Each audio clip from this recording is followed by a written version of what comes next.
Hello and welcome back to our fourth class in our series on Russia and the Battle of Gog and Magog, found in Ezekiel 38 and 39.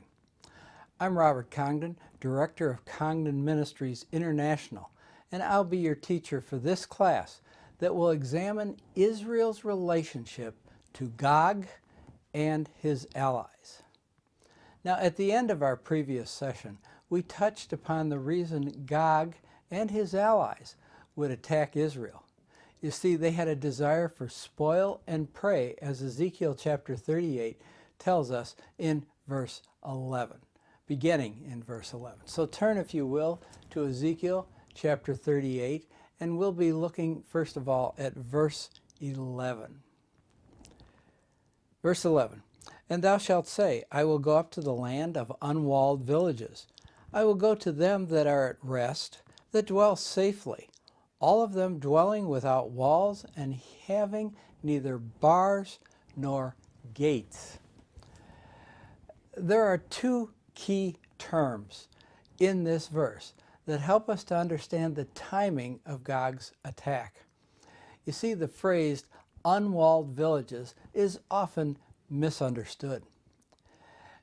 Many Bible teachers see it as an indication that there will be no defenses at this time, and combine it with the dwelling safely and conclude that this would be the time after the Antichrist begins the agreement of what they call peace treaty with Israel, giving them peace and safety at the start of the tribulation.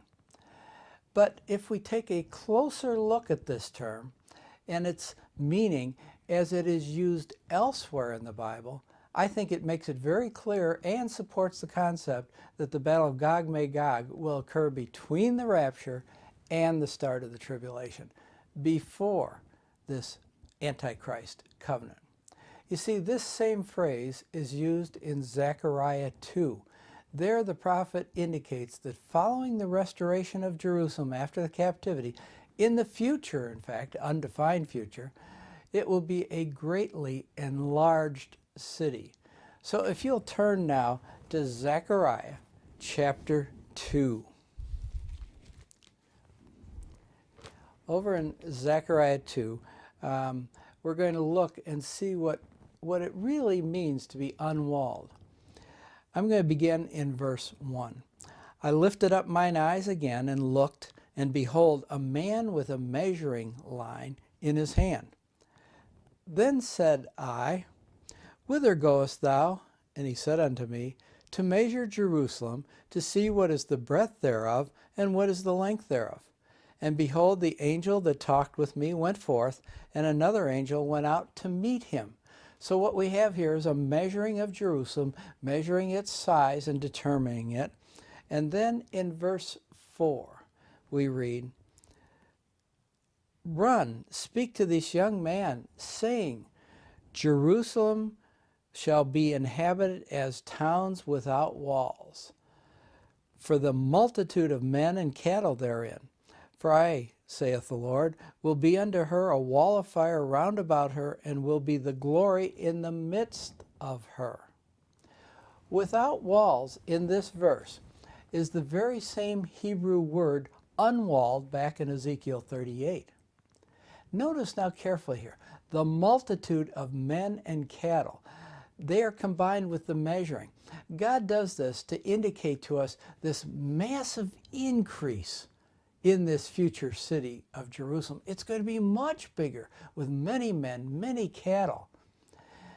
In this verse, being unwalled is not a reflection of defense, but rather indicates the lack of restraints to this expansion and growth. In other words, there are no walls that are going to hinder as more cattle, more men come into Jerusalem. You could almost picture the walls bulging if they were still there. No, there aren't going to be walls, for it will be greatly enlarged, extending much beyond the boundaries of the ancient walls before the captivity.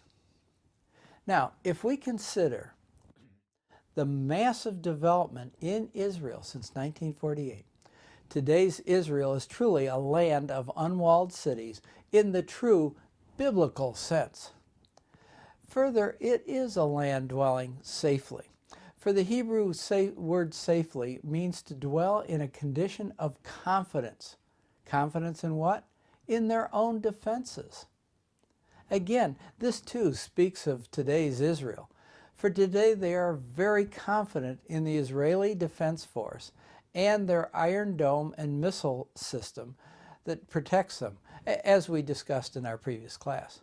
Therefore, they're not going to fear a siege or an attack by land. Once again, we see it is feasible for the Battle of Gog and Magog to occur in our day.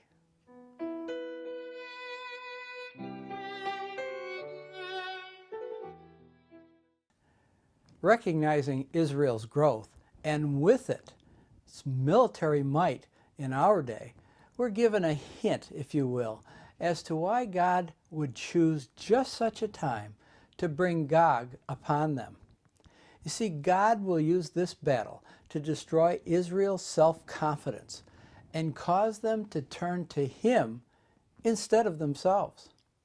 Now, if we'll continue in verse 12 of Ezekiel 38, we're going to see that Gog and his allies will come, and notice verse 12, to take a spoil and to take a prey, to turn thine hand upon the desolate places that are now inhabited, and upon the people that are gathered out of the nations, which have gotten cattle and goods that dwell in the land. Dwell in the land. Notice carefully here, it's a very similar reference to that in Zechariah because it refers to the cattle in the land. It's a certain commonality here. So what we have here is that the Gog and his allies, they're going to come up for spoil and prey. Thus, after the church age, believers are removed at the catching up of the church or the rapture, Gog will be lured into believing that the opportunity is right to come against this tiny nation and to seek spoil and prey. We've already introduced some aspects of the term spoil and prey in our previous class, but there are significant additional implications that we should consider in order to gain a better understanding of the multiple motives for Gog and his allies to come against Israel.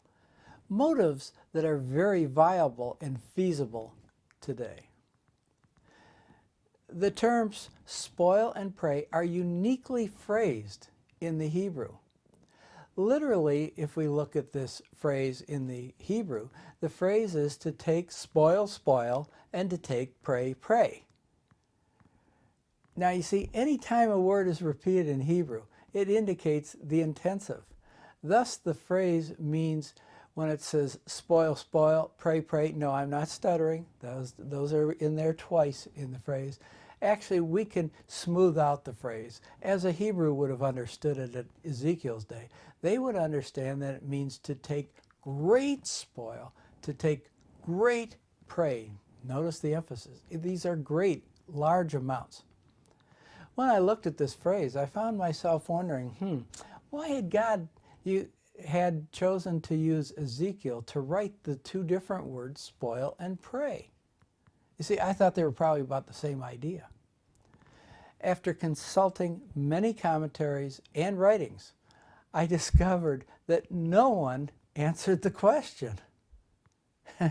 How typical when you try to look up in a commentary to find something that's a bit of a question, they skip it over. Therefore, I'm going to suggest a possible answer that is based on observations of Israel's foes that are named in Ezekiel 38. In other words, the context will tell us the difference between spoil and prey. As we've already learned, spoil is always used in the simple context of plunder contained in war. In other words, it's the goods that are conquered and taken by the victors. Thus, some members of the alliance of Gog will attack Israel purely for the material gain that Israel will offer. Prey, however, suggests a slightly different aspect or motive. It has a, if you will, theological inference, suggesting one's success in gaining materially from an enemy in order to demonstrate your God's, with a little g, blessing or curse upon that foe.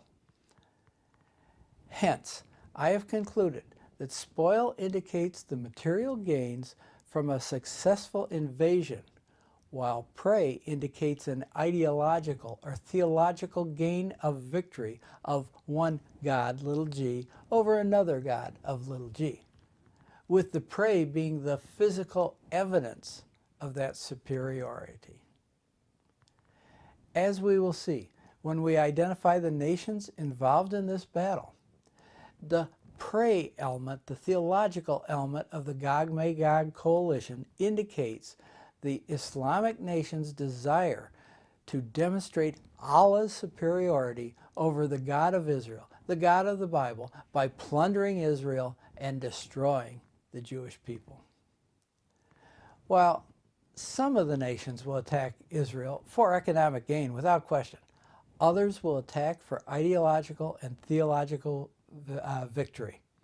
Now, if you'll look into verse 13, as Ezekiel continues to relate this, look where he says, "Art thou come to take a spoil? Hast thou gathered thy company to take a prey? Why? To carry away silver and gold, to take away cattle and goods, to take a great spoil." These spoils are primarily economic in nature. But notice verse 16, where God explains why he has brought Gog's army down upon Israel for prey. So we skip down to verse 16. "And thou shalt come up against my people of Israel as a cloud to cover the land. It shall be in the latter days," and notice now, "I will bring thee against my land, that," or in other words, "the heathen may know me when I shall be sanctified or set apart or honored in thee, O Gog, before their eyes." You see that? God's purpose is working with Gog and his allies, those nations. This verse clearly indicates that God's purpose in doing this is to demonstrate that he is the one and only God who is worthy of worship by defeating Gog and his allies. Thus, in defeat, these heathen armies will recognize that the true God has defeated their false god in the land of God's chosen people. Gog and his coalition will become the prey, not the people of Israel. This is just as he did in the Old Testament days. God will openly defeat the enemies of Israel. This is another reason why I believe that the church has been removed before Gog-Magog battle takes place. For you see, God is focusing on Israel and openly defending her before the eyes of the entire world.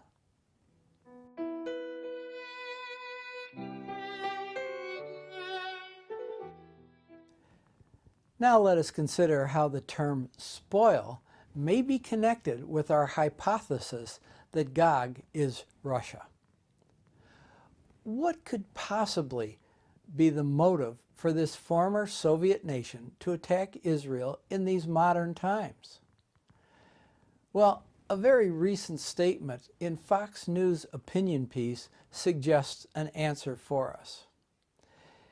Instead of, and I'm quoting now, instead of being an embattled and isolated outpost of Western democracy, Israel looks like the Middle East's new economic colossus.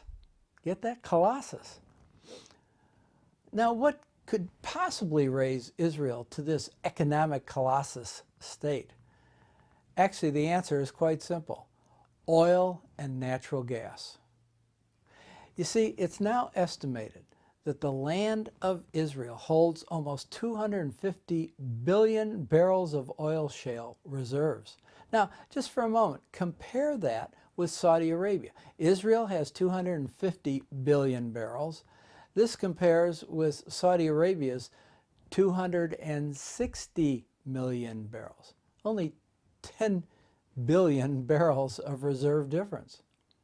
Furthermore, Fox News went on to declare, thanks to the industrial technology miracle known as fracking, Israel is about to become the new energy mecca of the Middle East, and there's very little its Arab neighbors can do to stop it. End quote. Now, while many countries would be envious of this potential wealth, why would Russia be particularly eager to obtain it? You see, today, 42% of the European Union's oil and 25% of its natural gas come from Russia via the Ukrainian pipelines. Now, with the recent upheavals in the Ukraine and ongoing upheavals and economic sanctions that have come against Russia, potentially the result could be to close the pipelines between Russia and the European Union. The European Union, incidentally, has begun to look elsewhere for oil and natural gas. The two most likely sources for the European Union are the United States and, you guessed it, Israel. As Israel's export capability increases, Russia's needed revenue from energy is going to decline, depleting the financial resources Putin needs in order to restore Russia to its former greatness and to restore what he wants to do is restore Mother Russia back to the days of the Tsar.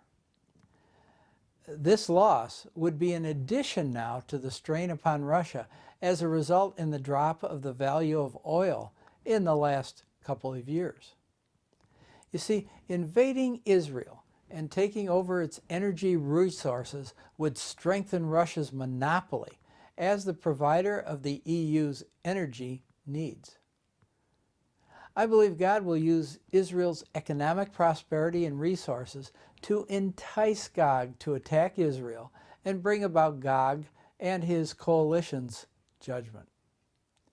In Ezekiel 38, look at verse 4. And I will turn thee back and put hooks into thy jaws. I will bring thee forth and all thine army, horses and horsemen, all of them clothed with all sorts of armor, even a great company with bucklers, shields, all of them handling swords. That's Ezekiel chapter 38, verse 4. This enticement could well be part of the general stage setting in preparation for the battle of Ezekiel 38 and 39.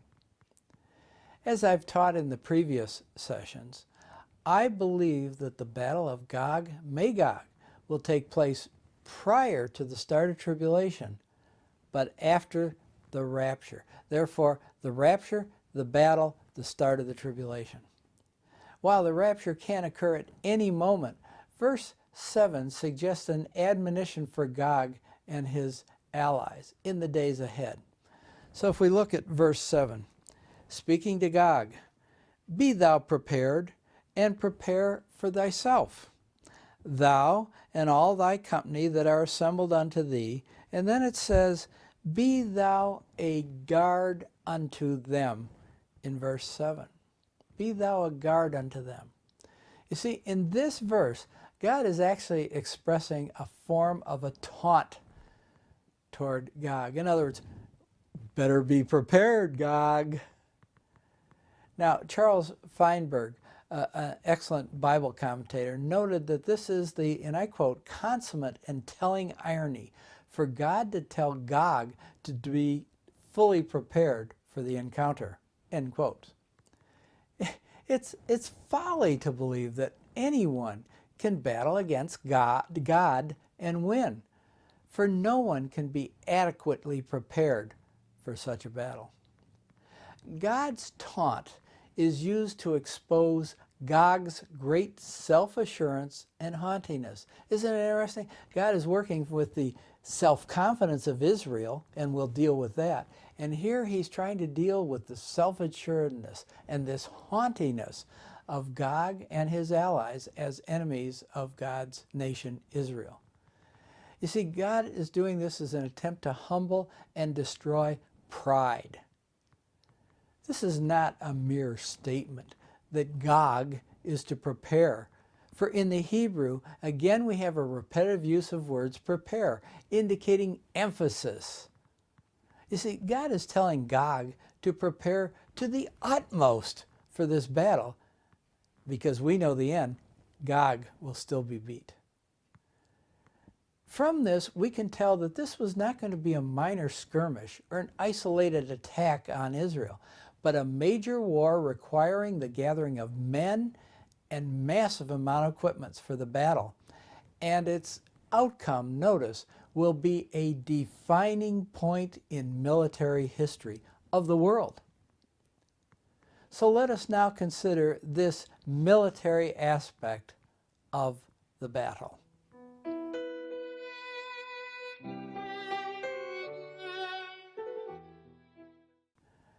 Prior to the battle, Gog will begin his preparations of its armies and allies' military forces. You see, perhaps the current fighting in Syria against the ISIS serves as a test ground for the future buildup. God instructs Gog, as the leader of this amassed force, to guard them. In verse 7 of Ezekiel 38, we read that they are to be prepared and prepare for thyself, thou and all thy company that are assembled unto thee, be thou a guard unto them. That is, Gog is to be careful, to carefully, if you will, watch over them or guard them or kind of hover over them until the time of the attack. Perhaps this explains the close relationship with Iran and Syria in the current strife. In verse 4, we are shown an array of weapons that will be amassed. Notice here in verse 4, in the middle of the verse, all thine army, horses, horsemen, all of them clothed with all sorts of armor, even a great company with bucklers and shields, all of them handling swords.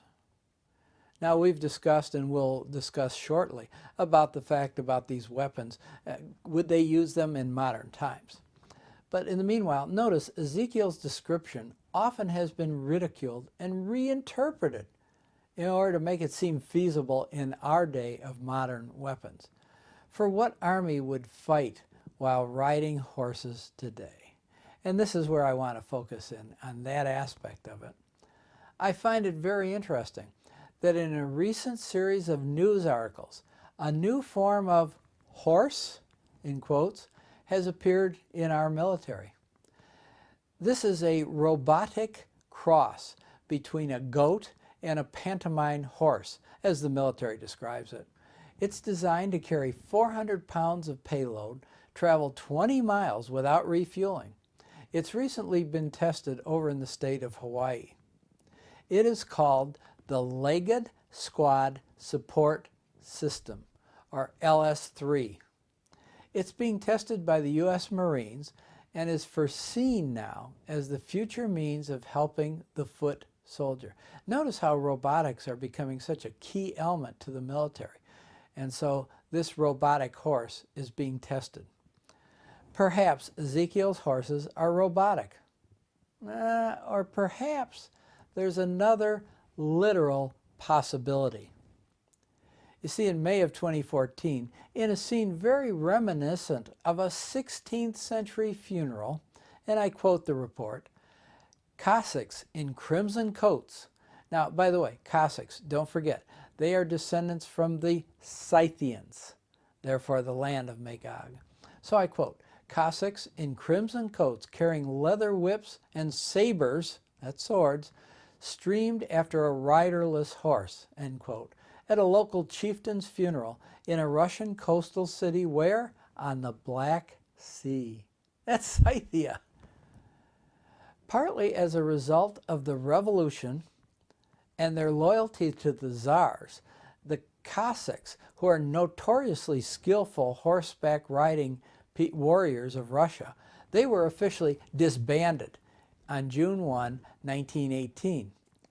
But during World War II, now remember, World War II was a time of mechanized warfare, but during World War II, when Hitler was in power, they were reinstated and reestablished as a horseback troops to help fight against Hitler.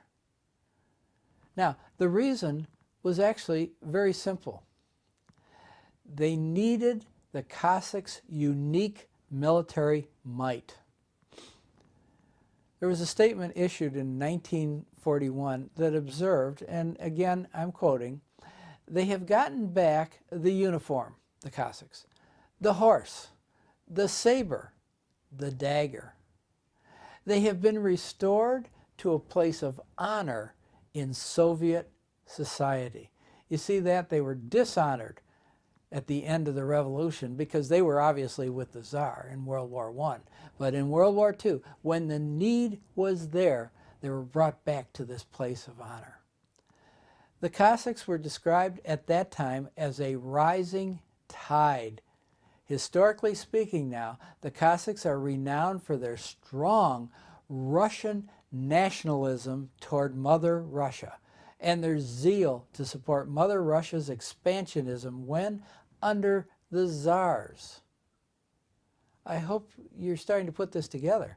For Putin, you see, the Cossack is, and I quote, a kind of mascot, unquote, that represents the desire for a return to a more conservative, nationalistic ideology. In other words, Mother Russia first. One media report notes that, and I'm quoting now, Putin relies on officialdom, the church, and the security services to govern. This fits well with Cossack patriotism, close quote. Now, it's no accident that Putin was photographed riding bare-chested on a Cossack horse where? In Siberia. Have you seen that picture? Most people have. It not only portrayed Putin as a real he-man, but it was symbolic, and this is why it calls it his mascot, of the Cossacks and their tremendous power as warriors for Russia, and especially under a Tsardom Russia. And that's the goal where Putin's trying to take Russia. Now, it's believed that the Cossack horse was first domesticated where? On the Pontic-Caspian steppe. Again, the land of the Scythians. During the 1930s, breeders from that part of the world developed an even sturdier strain of the famous Cossack horse. This is a breed that significantly has been known to be able to cope with, notice, any type of terrain that could be encountered. You see, this really is an all-terrain vehicle, the Cossack horse. Their performance was praised by one observer of the time as being the best means to travel, and I'm quoting this, the terrain lying between the land of Gog and the land of God, close quote. Very interesting comment. No, this was not a Christian source. The Cossack soldiers themselves now, who trace their roots to southern Russia and the Ukraine, are famous for their military might. The modern Russian army has had, notice this, a Cossack regiment on horseback since 2005. We're talking modern times. Understandably, you might challenge the literal interpretation of Ezekiel when it comes to the horses being used in the Battle of Gog-Magog. But in reply to this, I would quote Anatoly Kossevoi, head of the Ryazan Paratroopers College of Russia, speaking when? In 2013, and I'm quoting him now. It is very difficult to use heavy equipment when carrying out military activities in mountainous or forested areas. Thus, the use of horses is necessary for speed and mobility. End quotes. That's the head of one of the Russian training schools for paratroopers. Using the horse as just an example of how Ezekiel's prophecy could be fulfilled literally as we read it, I conclude that not only horses, but I think also weapons that could be burned for 7 years, as indicated in Ezekiel 39, also should be taken literally. You see, always take what you read in the scriptures literally, unless it clearly states or indicates that it's a metaphor or a picture or an attempt to picture something that is beyond our basic simple words usages. In other words, if it clearly is symbolic, we take it as symbolic. We don't reject that, but we take it literally when it's feasible. Having considered the armies preparing for this war, I'd now like to consider the motivation of the nations whose armies are involved, first from an economic viewpoint and then from an ideological viewpoint. The economic viewpoint will help us to better understand the second ideological pre-motivation for the invasion once we have identified all the participants of the Gog alliance.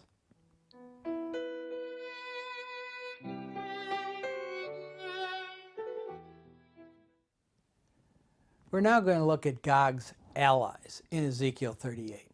You see, these names listed in Ezekiel 38, as we would read them, sound unfamiliar to us, but they become very familiar once we identify their geographical locations. Ezekiel identifies Gog's allies in terms of those nations that existed during his day and using many of the names found of the table of nations that are found in Genesis chapter 10. When Ezekiel in chapter 38 verse 2 and chapter 39 verse 1 writes, remember, he's writing in the 6th century BC, a time when national boundaries as we know them, they didn't exist.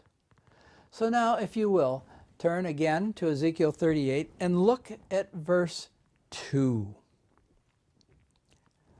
And Ezekiel writing says, Son of man, set thy face against Gog, the land of Magog, the chief prince of Meshech and Tubal, and prophesy against him. In the latter days, the prince of Meshech and Tubal will organize a military coalition of 5 nations to attack Israel and to take spoil, as we read about in verse 12 and 13. As already mentioned, Gog, the chief or prince of the people of Meshech and Tubal, is either the human leader or the demonic principality motivating him. Assuming that the demonic angel moves a human leader to attack Israel, we should be able to identify what country and where that man will come from. As we noted in an earlier lesson, based on Ezekiel 38 verse 2 and Genesis 10 verse 2, it appears that Gog could well be a Russian from Moscow who governs the land of Magog, or is controlled over the land of Scythia. Most scholars and historians trace Magog's descendants to the ancient Scythians, who lived in southern Russia and the nations today that form up the Russian Federation, in addition to parts of Turkey and Iran. Now, in addition to Magog, Ezekiel lists the allies of Gog as Persia, Ethiopia or Cush, depending on your translation, Libya, Gomar, and Togarmah. Now, ancient Persia included that land that today is Iran, but it also included Syria and Iraq, which is very active in our world affairs today. Do not forget that we must remember to consider the lands of Ezekiel's day when we name them in terms of today's borders. Too often I hear speakers, and myself included, that simply equate Persia with Iran and forget the vast extent of the empire in Ezekiel's day, the time he wrote this, and he wrote Persia. Recently, the ties between Russia, Syria, and Iran have become more evident. During a televised interview on February 5th of 2014, the president of Iran, Hassan Rouhani, commented on Iran's international relations, asserting that there will be a new dynamic in Iranian-Russian relations. The common factors that seem to link Russia and Iran are geography and energy related. This becomes apparent upon observing their similar strategies, their energy resources, and regional goals. And I would include in those regional goals the dealing with, in today's world, ISIS, and dealing with the rebel forces in Syria. Now, it's very easy to see how they might form an alliance against Israel, as she becomes a serious economic energy competitor on the world market. In addition, strong Islamic interests in the Caucasus countries within the Russian Federation coincide with the Islamic Iranian leaders' ideological desire to destroy Israel. Now, while Russia's motivation for attacking Israel, I believe, would be purely spoil and certainly not have that Islamic element, Iran's is largely ideological to destroy or to take a prey. This is reflected in Brigadier General Hossein Salami, senior commander of Iran's Revolutionary Guards. He made the following statement, and I quote, "Today we can destroy every spot which is under the Zionist regime's control with any volume of power that we want, right from here." And that's from Iran. As we've seen in the recent news, Iranian power is growing, moving to a nuclear power, and it's all targeting Israel. Now, our next country to identify is Ethiopia, or in some older translations, it's translated as Cush. This is in verse 5. We have Persia, then Ethiopia. Ethiopia is not the Ethiopia of today, but rather the land directly south of Egypt that is known as Sudan. Today, Sudan is a divided nation, the north and the south. Northern Sudan is a hardline Islamic nation known for its support of Iraq in the Gulf War. It was divided in 2011. The South would be Christian by majority. Perhaps now, Northern Sudan's union with the other nations in the Gog Alliance, in part, is a hope to gain allies to defeat the Southern Sudan and its Christianity. Military strategy also explains the reason that this nation of Sudan is vital to the coalition. For remember, it is to the south of Israel. It enables Gog to apply a pincer movement against God's tiny nation of Israel. Forces from the north, forces from the south. Sudan is one of the most militant, by the way, militant Islamic nations in our world, and they are extremely anti-Israel. For example, there was a past raid by Israel's Defense Force on the Red Sea where they captured an Iranian ship loaded with missiles, ammunition, and other arms. Perhaps you remember the incident. It was determined that these weapons were to be unloaded in Sudan. Get that? From Iran, shipped to Sudan, and then they were going to be smuggled into Gaza via the Sinai Desert. Hamas in Gaza is a major enemy of Israel, and they are to the south. Hamas's senior official, Mahmoud al-Zahar, he made the following statement, and I quote, "The Hamas movement and Iran have taken special measures, and we will see many changes in these relations soon," end quote. Now, this statement came shortly after Hamas renewed its diplomatic relations with Iran. The Sudanese connection reflects a growing coalition of Islamic countries being influenced and aided by Iran. Now, joining Sudan from the south is Put. Now, as a descendant of Ham, Put founded what is now modern-day Libya. And so again, we have this situation that some Bibles will have the word Put, some will have updated it to the term Libya. This is a nation that is just west of Egypt in North Africa. We all certainly will remember Libya's past leader, Colonel Muammar Gaddafi, who was a radical Islamic leader of a country with a long history of hatred for Israel. Following his overthrow by a coalition, Libya has become a struggling nation seeking to reunite that former unity that it once had. It's a very divided land today. History has demonstrated over and over how many internally divided nations, just like Libya, have solved their problems by uniting against a single cause that is dictated or directed, if you will, toward an outside foe. In other words, we can unite our country. If we just focus on this enemy over there, Israel would be an excellent target, if you will, to try to reunite Libya. Libya might well find that unity in this alliance against Israel. The next coalition member we want to consider in verse 6 is Gomer.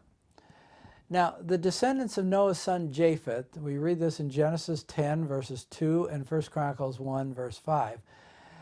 Those sons of Japheth settled in the area of Cappadocia, central and north-central of today's Turkey.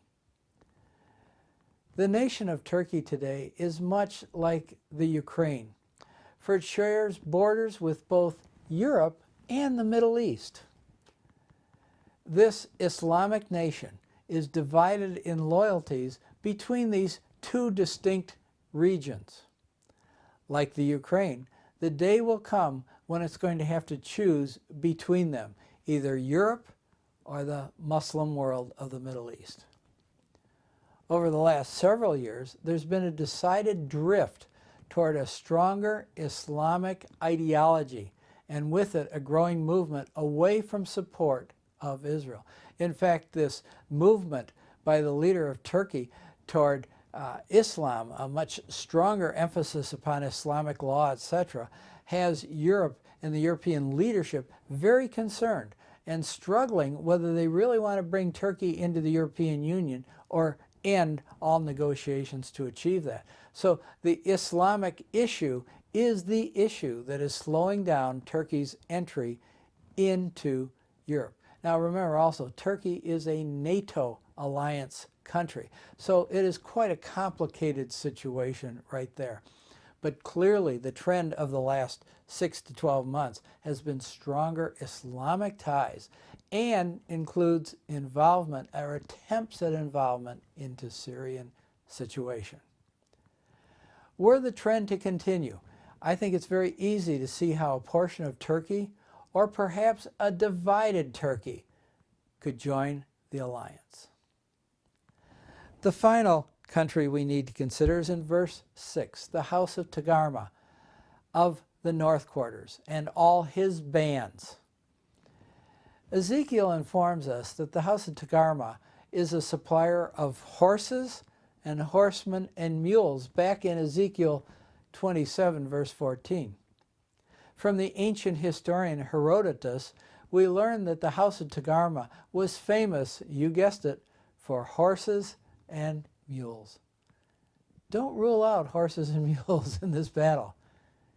Many scholars believe that Togarmah is the ancient city of Togarmah in eastern Turkey. Gog will plan what appears to be a masterful attack on Israel from multiple fronts. To the north of Israel are the Russian Federation members, the Turks, and the Iranians. To the south are the armies of the Sudan and Libya.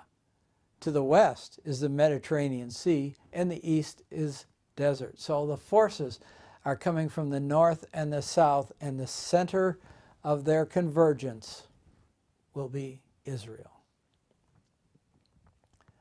For Russia to attack Israel requires a solid land base to move its troops. It just can't depend upon the sea, especially on the fact that it's got to come between Greece and Turkey, if you will, or parts of Turkey but close to Greece. Therefore, it needs a solid land mass. This explains the need for Syria, Turkey, and Iran from a Russian military standpoint. It's interesting to note that while Magog's allies are all predominantly Islamic nations, none of them are Arab nations. You'll recall that the Arab nations are all descendants of Abraham, therefore, so to speak, cousins to the Israelis. But the nations that are going to attack Israel are only Islamic nations without Arab ties. God will lure them to Israel so that he might judge these nations for their treatment of Israel both now and in the past. Jordan, an Arab nation, and Egypt, a non-Arab nation, will not join in and are not even mentioned, possibly because both have treaties with Israel today and they will honor them in the future. The Islamic faith is rapidly spreading, though, through Russia, at least in the Caucasus nations today. So that could also influence this. And I quote, "A large number of Islamic religious clerics are winning Russian converts from atheism and other religions to Islam." See, the problem is once Russia abandoned the atheistic standpoint, it has opened the doors, yes, to Christianity. We praise the Lord for that. But it's regained the Russian Orthodox Church in great power in the country. But in the Caucasus nations, Islam has been able to move in quickly. Recognizing these Islamic trends now in Russia, I could see how this force is united against God and his people Israel, and Putin wouldn't have the resistance of the Caucasus Islamic countries. Remember, this isn't a family feud like that between the Arabs and the Jews. This is an Islamic army that bears no historic family relationships to the Israelis. Their goal is simply spoil and prey and to destroy ideologically and to prove Islam superior to the God of the Bible.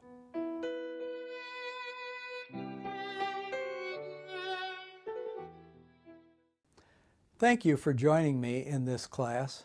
Please join me again for our next class on Russia and the Battle of Gog-Magog.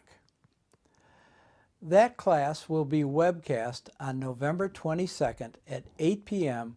Eastern Time and available 24/7 on demand beginning on November 23rd. If you have questions, be sure to contact us at our website. Go to our website, www.congdonministries.org, for more information. We'll be soon making some announcements about additional classes that will be available on the internet on our channel.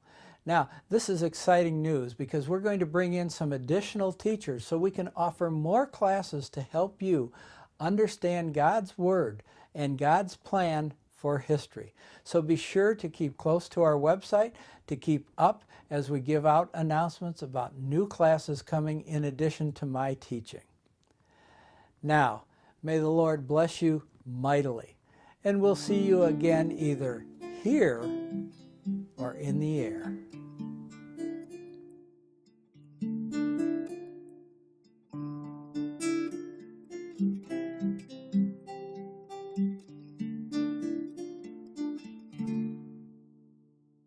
Yeshua returns to Israel from the right hand of God in eternal majesty and light, with clouds scattering Satan's night. Every eye shall see his pierced hands and deity, when Yeshua